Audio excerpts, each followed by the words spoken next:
think about the real estate space specifically, and let's not jump at every shiny thing that comes along, how do you decide where to invest time and energy so you can stay relevant?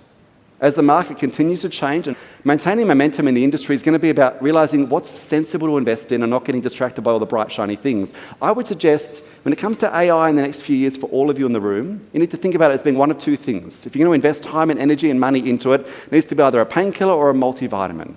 What I mean by this is, if it's a painkiller, it is solving the headaches you've got, the bureaucratic faff that you're wasting energy on right now. There's a report released last week in Australia found the average professional is spending 11 hours per week wasted time chasing paperwork, looking for documents, stuff that actually AI can be brilliant at helping do much more efficiently. So how does it become a painkiller or a multivitamin? How does it give you superpowers you wouldn't have if you weren't using that AI tool?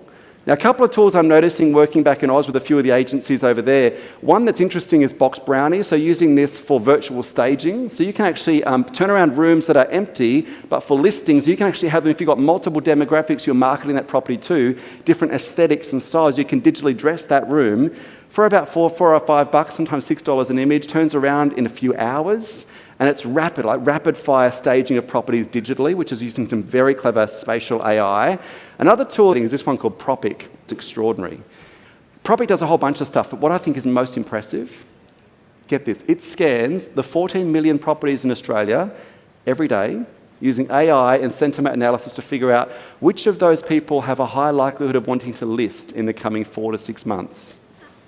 Often, it'll identify people who are likely to list in the next 6 months before those people have even thought of it.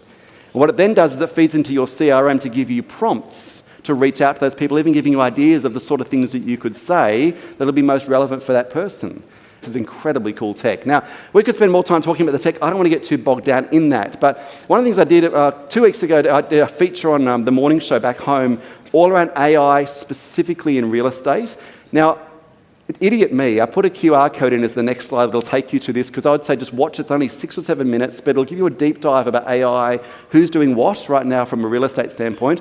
The problem is when you scan the next QR code, it'll automatically play the video. So turn your phone down, or we're going to have like a couple of hundred people all playing a video in unison, okay? So here's the QR code, so just turn your phone down first, but that'll take you to that YouTube clip. I'll just encourage you, have a look at it, because it'll give you a sense of who's doing what and what's working, what's actually getting results right now from a real estate standpoint.